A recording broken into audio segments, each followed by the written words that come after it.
मनसे आज नाले सफाई विरोधात आंदोलन करणार आहे। महापौर, उपमहापौर आणि महानगरपालिका प्रशासन नाले सफाई 80% पूर्ण झाल्याचा दावा करत आहे आणि तरी प्रत्यक्षात अनेक ठिकाणी फक्त 20% काम झालंय। नाल्यातला गाळ काढलेलाच नाही असा आरोप सुद्धा मनसेने केलेला आहे। त्यामुळे मनसे आज या सगळ्याची पाहणी करणार आहे। नाले सफाई विरोधात मनसेचं आज आंदोलन होईल। यानंतर पुन्हा एकदा बातम्यांचा वेगवान आढावा घेऊयात। भंडारा जिल्ह्याच्या साकोली इथे काँग्रेसचे ज्येष्ठ नेते आमदार नाना पटोलेंचा वाढदिवस मोठ्या उत्साहात साजरा झाला। साकोलीतल्या त्यांच्या जनसंपर्क कार्यालयात आयोजित कार्यक्रमाला काँग्रेस पदाधिकारी, कार्यकर्ते आणि नागरिकांनी मोठी उपस्थिती लावली।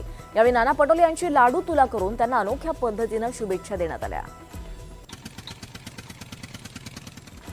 छत्रपती संभाजीनगरचे पालकमंत्री संजय शिरसाट यांनी निदा खान प्रकरणात माजी खासदार इम्तियाज जलील यांचं नाव आल्यानंतर तीव्र प्रतिक्रिया दिली आहे। हे प्रकरण केवळ नाशिकपुरतं मर्यादित नसून पुण्याशीही जोडलेलं आहे आणि निदा खानला 35 दिवस जलील यांनीच मदत केल्याचा पुनरुच्चार त्यांनी केला आहे। हिंगोली जिल्ह्यातल्या अनेक एटीएमवर कॅशचा तुटवडा निर्माण झालाय। पैसे काढण्यासाठी आलेल्या नागरिकांना रिकाम्या हाताने परतावं लागतंय।